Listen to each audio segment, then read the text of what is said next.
Buenas tardes a todos. El tema de hoy es milagros hoy en día, así como pregunta. No hace falta que levantéis la mano, pero ¿cuántos de nosotros de verdad creemos en los milagros?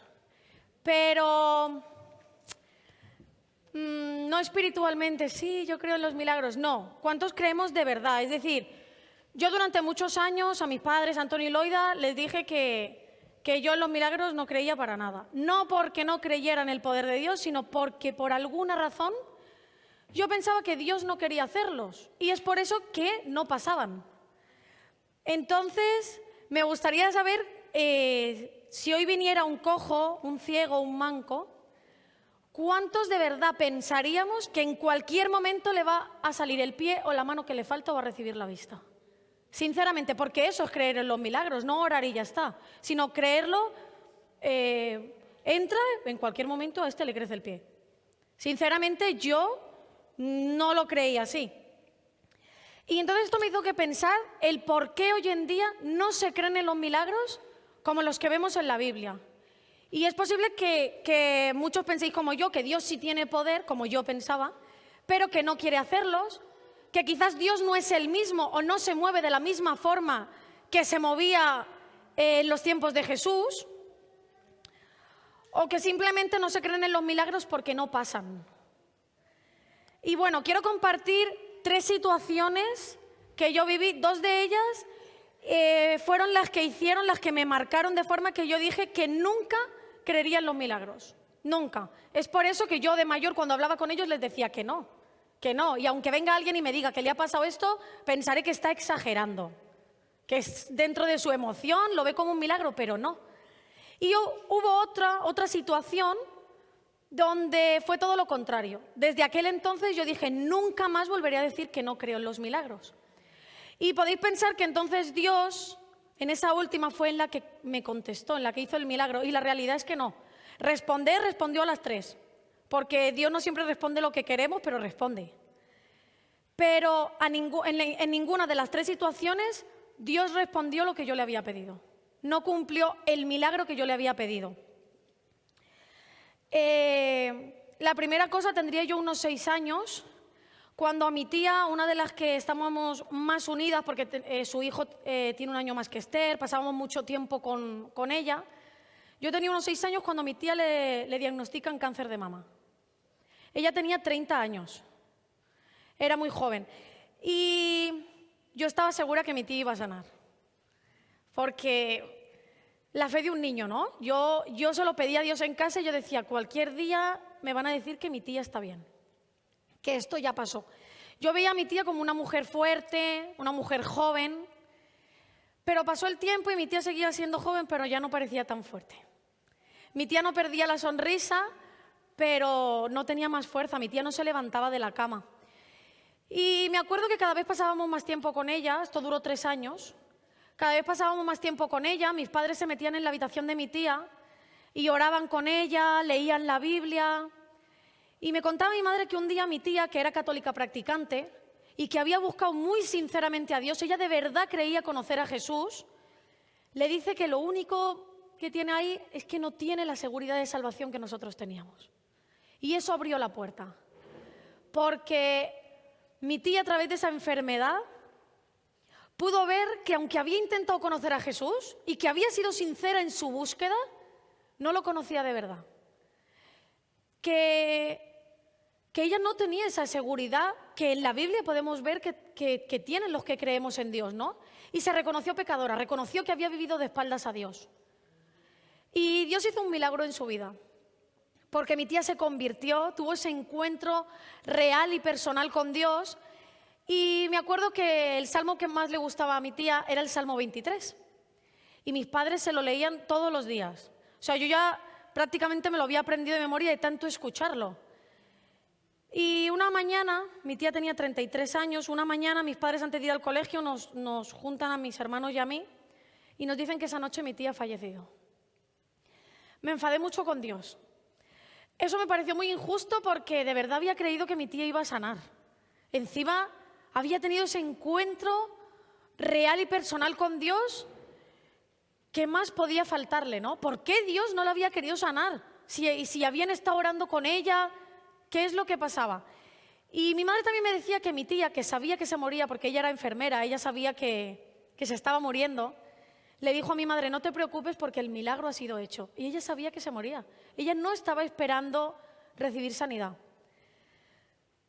Cuando mis padres nos dieron esa noticia, había una frase de ese texto que yo no podía borrar de mi cabeza y que me martilló durante años. Aunque ande en valle de sombra de muerte, no temeré mal alguno. Ese fue el texto que se leyó en su funeral, porque mi tía murió sonriendo. Y yo pensé que Dios no había hecho el milagro, porque no la sanó. Yo quería un milagro que iba a cambiar la vida de mi tía. Pero ¿de qué me servía que Dios le proveyera sanidad a mi tía si luego se iba a ir al infierno? Mi tía tuvo un encuentro tan real, tan íntimo y tan personal con Dios que aunque andaba en valle de sombra de muerte, no temía mal alguno. Y ese era el verdadero milagro. Con el tiempo entendí que verdaderamente todo lo que nos pasa aquí es pasajero. Y que, aunque fue un momento muy doloroso y muy triste, no quería decir que eso a Dios no le importaba, sino que Dios quería utilizar esa tristeza de un nene de 6 años, esa tristeza, ese dolor, para enseñarnos algo. Porque Dios todo lo utiliza. Pero al final, lo importante era que la enfermedad de mi tía determinó la eternidad. Su eternidad. Dios le estaba asegurando un lugar en el cielo y cuando ella ya sabía que le quedaba poco, ella podía decir confiadamente, aunque ande en valle de sombra, no temeré mal alguno. Porque sabía con quién se iba. Ella se lo decía a mi madre. Le decía, Mariluz, sé que me voy. Pero se iba feliz, mi tía murió sonriendo. Pero ese no milagro a mí me marcó durante años. Yo estuve muchos años enfadada con Dios y cada vez que íbamos a orar por algo, yo me acordaba de mi tía. Y yo decía, se va a quedar como está. Me daba igual quién viniera o el milagro que necesitaba, no iba a pasar. Porque Dios no había sanado a mi tía. Dios no quería hacer milagros. Yo nunca entendí que el verdadero milagro fue en su corazón y que es el milagro más grande que nos podemos encontrar y que nos puede pasar personalmente. El otro milagro que también me hizo dudar de los milagros de Dios pasó hace unos años. La mayoría de los que estáis aquí conocíais a mi abuela, sabíais que era ciega.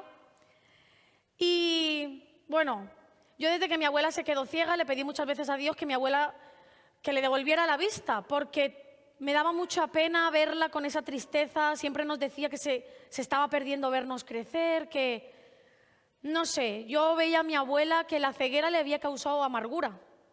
Y a mí me daba mucha pena y yo siempre le pedía a Dios que mi abuela recibiera la vista. Y me acuerdo que en ese tiempo Dios me habló de que venían tiempos de milagros y como el único milagro que yo esperaba, aunque nunca volví a orar jamás con la misma certeza que oraba por mi tía, yo oraba por mi abuela. Y cuando yo entendí que me decía que venían tiempos de milagros, entendí que lo que me estaba diciendo es que si yo tenía fe, mi abuela iba a recibir la vista. Y es que a veces cometemos ese error. Dios nos habla de algo y nos lo llevamos a nuestro terreno para hacerle decir a Dios lo que a nosotros nos interesa. Dios no me había hablado de mi abuela, pero como yo esperaba ese milagro, Dios me habla de milagros, yo quiero este, para mí fue blanco y en botella.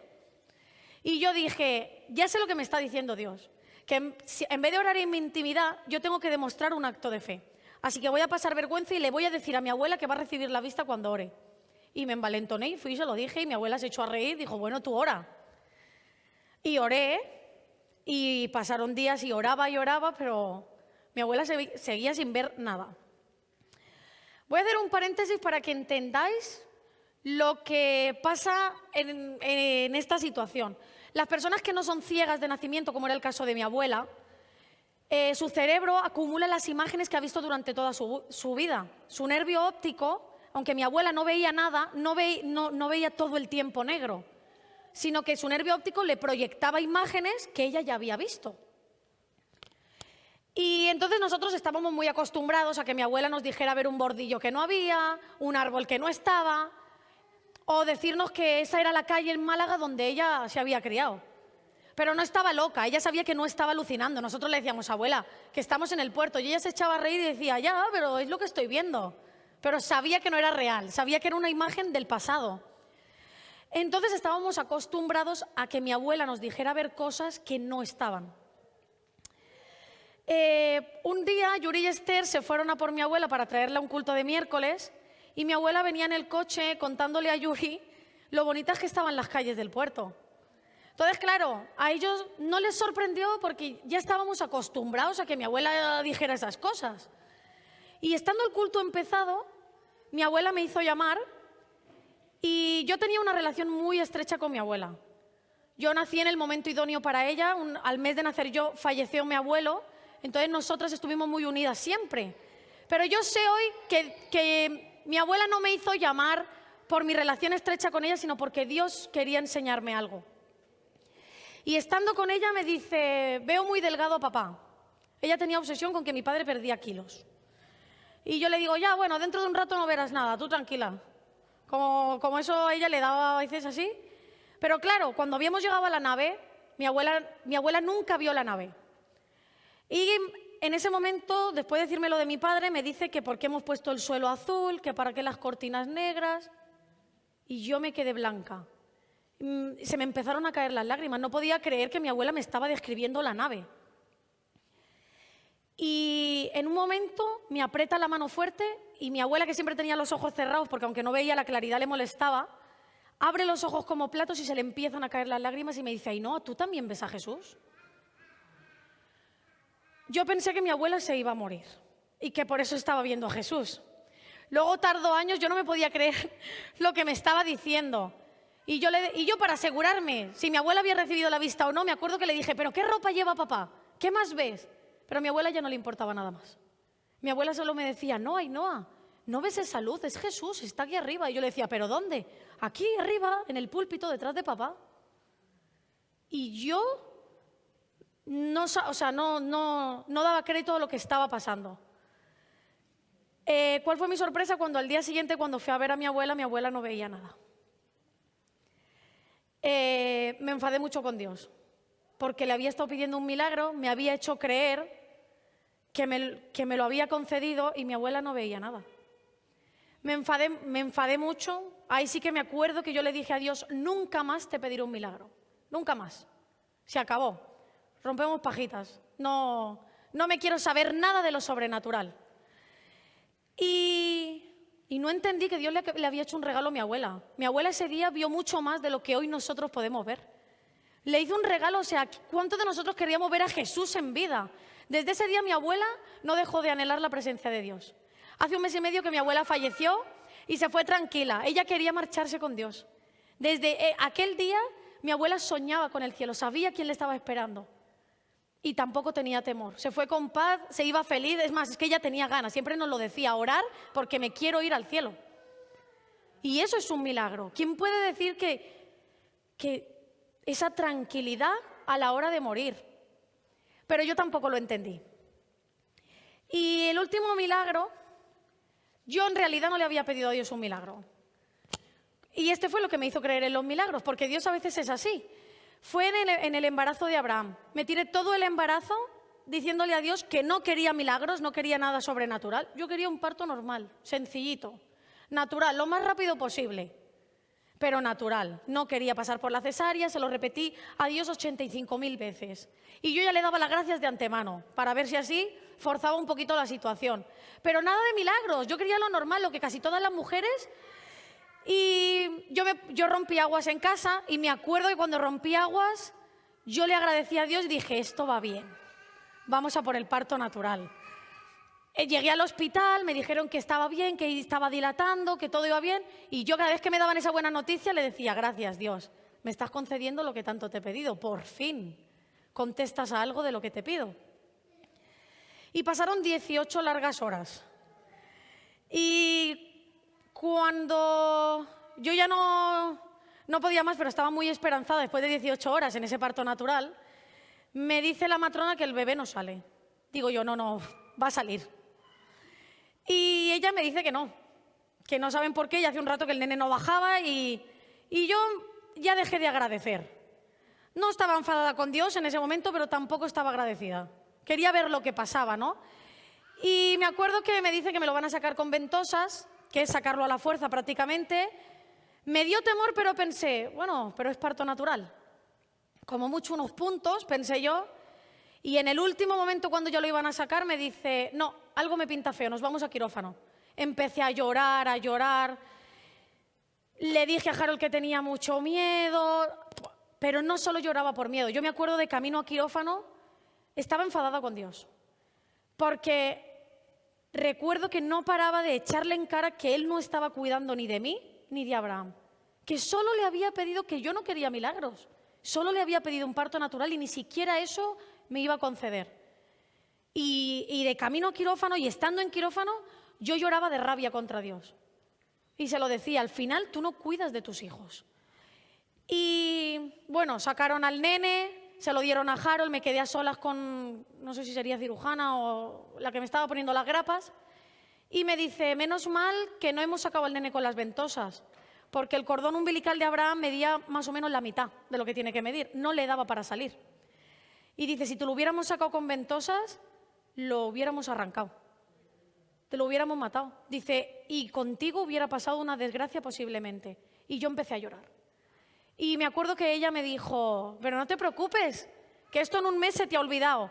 El nene está bien, tú estás muy bien, no ha pasado nada de lo que podría haber pasado. Pero yo ya no lloraba ni de temor ni de rabia, estaba avergonzada con Dios. En ese momento escuché una voz audible en quirófano que me dijo, yo sabía que el cordón era corto, sí que he cuidado de vosotros. En ese momento me sentía tan avergonzada, no sabía dónde meterme. Yo lloraba y lloraba, pero pidiéndole perdón a Dios, no por creer que Él no había cuidado de nosotros, cuando en realidad si Dios hubiera concedido lo que yo le había pedido, quizás hoy mi hijo no estaría aquí. Hubiera ocurrido una desgracia. Y es que a veces nos obcecamos tanto en lo que nosotros queremos porque creemos que es lo bueno, que nos perdemos los milagros que Dios está haciendo. Y hablando con mi padre al día siguiente del parto, él me decía, bueno, también Dios podría haberlo hecho más fácil y haber hecho crecer el cordón. Porque si él sabía que él era corto, él lo hubiera hecho así, cordón largo, nadie nos enteramos. Pero efectivamente, nadie nos enteramos. ¿Hubiera ocurrido un milagro? Sí. Pero lo del cordón corto no lo pudieron ver hasta que me abrieron. Es decir, que si el cordón hubiera crecido mágicamente, ni yo me hubiera enterado, ni los médicos se hubieran enterado, nadie lo hubiera visto. Hubiera sido un parto normal. Y yo en ese momento había olvidado dos cosas. Una, que aunque me decían que todo iba bien, Dios ve más que los médicos. Y dos, que Dios no es un Dios de normalidad. Él es un Dios de lo sobrenatural. Y ahora miro atrás y si tuviera que volverlo a vivir, no le pediría a Dios que Abraham hubiera nacido por parto natural. Cada vez que veo mi cesárea me acuerdo que esa es la marca que yo tengo visible del amor que Dios tiene por mí y por mi hijo. Y que si todo hubiera ido con normalidad, yo jamás hubiera creído en los milagros. Seguiría como hasta entonces. Y esto me hizo que pensar, porque en estas tres situaciones que han sido importantes para mí, han ocurrido tres milagros. La salvación de mi tía, mi abuela vio a Jesús en vida y el parto de Abraham, ese cordón. Entonces me hizo que pensar que si yo no había creído en los milagros hasta ahora, no era culpa de que Dios ya no era el mismo, que Dios no hacía milagros, sino de que mientras Dios los estaba haciendo, yo estaba mirando para otro lado. Porque en las tres situaciones pasaron los milagros, pero yo solo lo vi en la última. Y estoy segura que todos los que estamos aquí hemos vivido milagros de Dios. Y si no somos capaces de mirar atrás y ver que Dios ha hecho milagros en nuestra vida, en nuestra familia, es que estábamos mirando hacia otro lado. Me gustaría leer Hechos 3, del 6 al 9. Mas Pedro dijo, no tengo plata ni oro, pero lo que tengo te doy. En el nombre de Jesucristo de Nazaret, levántate y anda. Y tomándole por la mano derecha le levantó y al momento se le afirmaron los pies y tobillos. Y saltando se puso en pie y anduvo y entró con ellos andando, saltando y alabando a Dios. Decimos que en la Biblia ocurrían milagros y no solo ocurrieron a través de Jesús, sino que también pasaron a través de sus discípulos. ¿Cuántos de nosotros de verdad seríamos capaces de ver a un cojo de nacimiento e ir con toda la autoridad con la que fue Pedro y decirle, en el nombre de Jesús de Nazaret, levántate y anda? Pedro no solo lo dijo, extendió su mano porque sabía que ese cojo se iba a poner en pie. Este texto me parece impresionante, porque me pongo en esa situación y yo no sé si sería capaz de hacerlo.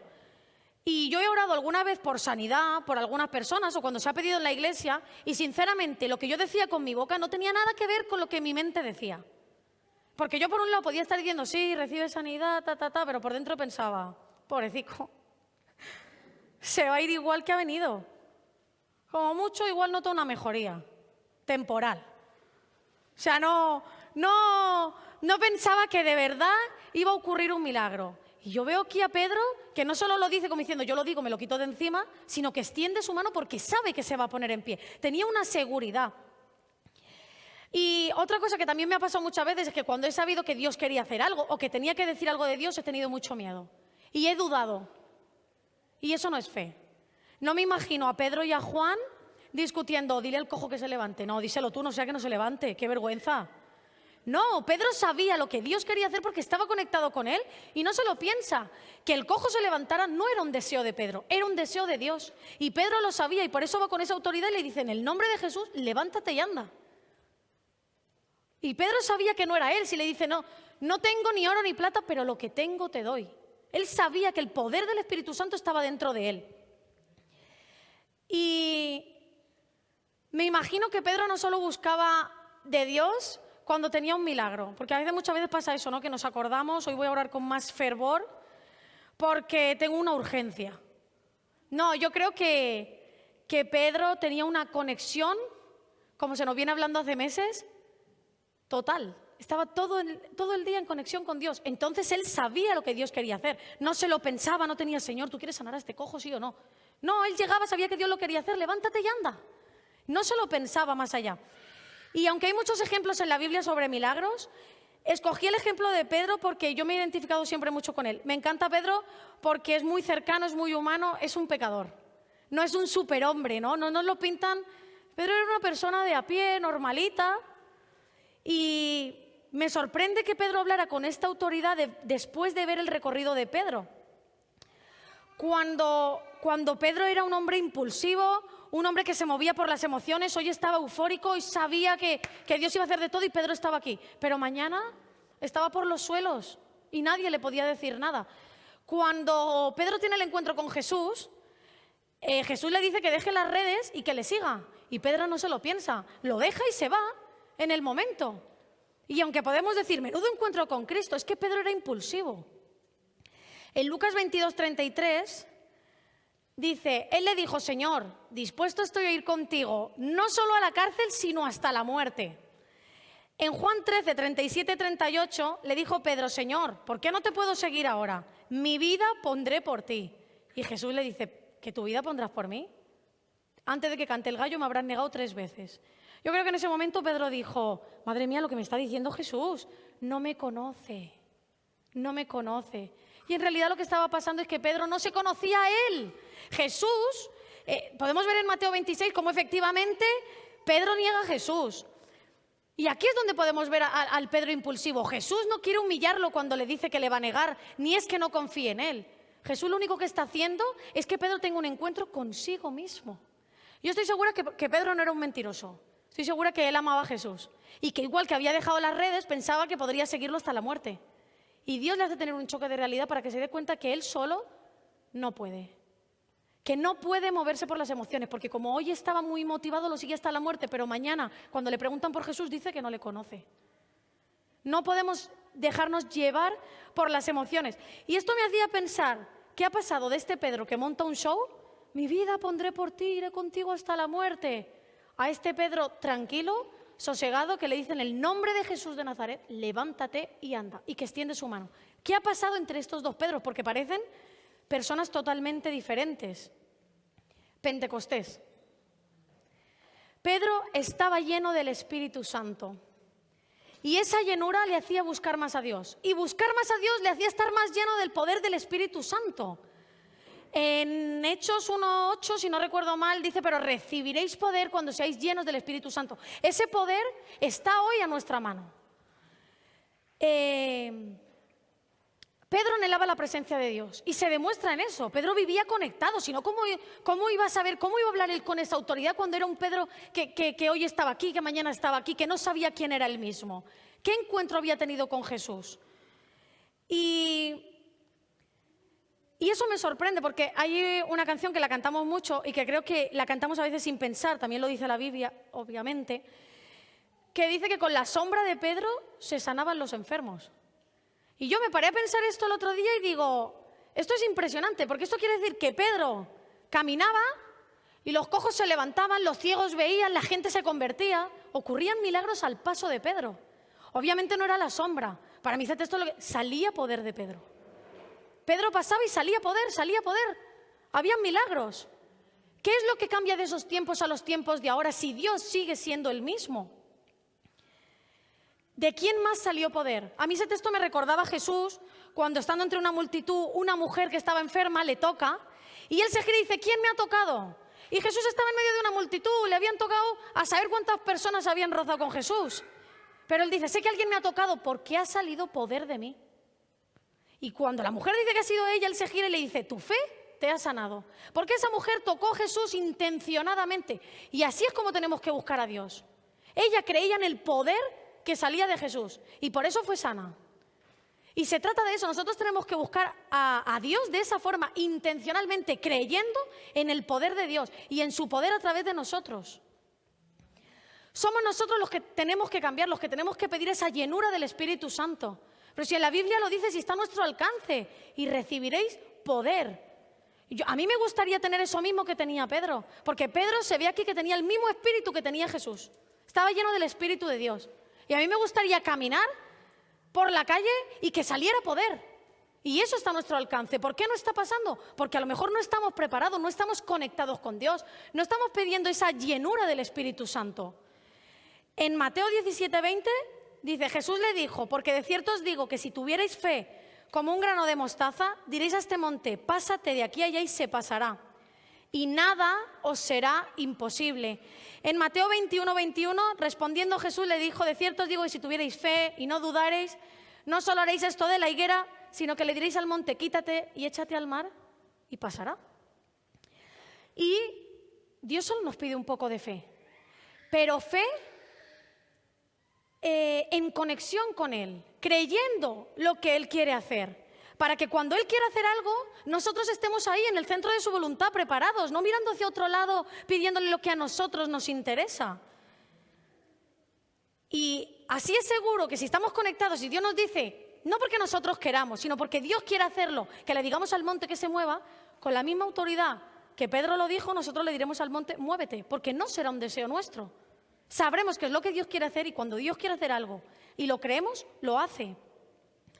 Tenemos que estar conectados con Dios como se nos viene diciendo en los últimos meses, para poder saber qué es lo que Él quiere hacer en nuestra vida, pero también a nuestro alrededor. Aquí podemos ver que la llenura del Espíritu Santo no solo afectó a Pedro, sino afectaba a quien estaba a su alrededor. Veían que había algo diferente. Y es por eso que nosotros tenemos que vivir en esa conexión, creer lo que Dios dice, no decir, como yo quiero que pase esto, lo creo y lo declaro y así seguro que pasará. No. Tenemos que declarar y creer la palabra de Dios, lo que Él quiere, porque nuestra palabra no tiene poder. Dios no quiere que seamos meros observadores de lo que va a hacer. Quiere que seamos hacedores de su palabra, de los milagros que Dios quiere hacer. Él cuenta con nosotros. Tenemos que entender que aquí estamos de paso, como decía antes, pero que en nuestro paso por la tierra, Dios quiere usarnos. Todavía hay mucha gente que se está perdiendo y Dios quiere usarnos para llegar hasta ellos. Van a ocurrir milagros. Tenemos que poder estar conectados con Él porque si no, nunca vamos a saber cuál es su voluntad. Y vamos a estar dando palos de ciego, pidiendo para otro lado. Mientras Dios quiere hacer algo aquí, no lo estamos viendo, nos lo estamos perdiendo. Vivimos en un mundo que se está perdiendo y que moralmente y en todos los sentidos, yo creo que podemos ver que cada vez está peor. Les decía a los chavales el sábado pasado que quizás los cristianos de hace 100 años no desentonaban tanto como deberíamos desentonar nosotros.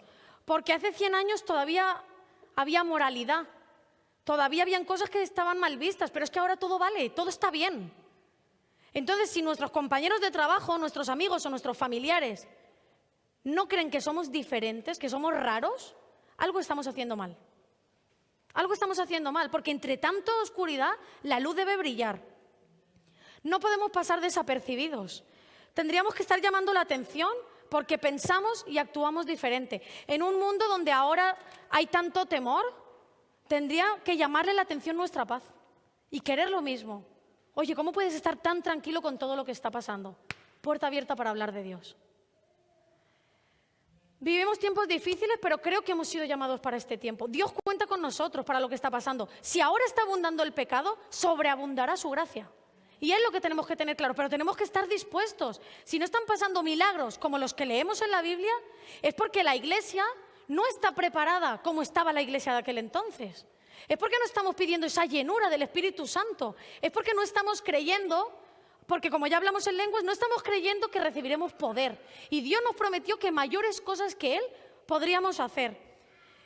No nos podemos dejar asustar o intimidar porque la gente no escucha, porque la gente no cree o porque el mundo va fatal. Vienen tiempos de gracia. Yo lo creo así, vienen tiempos de milagros. Y si queremos ver esos milagros, hay 3 cosas a modo de resumen que creo que no podemos olvidar. Y es que nosotros no decidimos los milagros que van a suceder. Nosotros tenemos que estar alineados con Dios para saber qué milagros quiere hacer, para poder declararlos y obrar en fe. Dios sigue siendo el mismo. Para mí eso fue, aunque parece algo muy simple, muy revelador. Dios sigue siendo el mismo. Somos nosotros los que tenemos que cambiar. Dios quiere seguir haciendo los mismos milagros. Dios quiere que salga poder de nosotros. ¿Pero estamos preparados? Y que vienen tiempos de milagros, que lo creamos. Dios quiere usarnos y solo necesitamos conexión con Dios, un granito de fe y pedir esa llenura del Espíritu Santo. Que Dios os bendiga. Muchas gracias, Ainhoa. Bien, pues yo creo que todo lo importante ya se ha dicho. Es un tiempo de creer, un tiempo de vivir en lo sobrenatural de Dios y un tiempo también de dejar que Dios transforme tu mente, tu corazón y vivir conectado con Él. Así que queremos dar muchas gracias a todos los que nos han seguido por las redes en este día y recordad que el miércoles estamos aquí otra vez a las 7 de la tarde. Que Dios...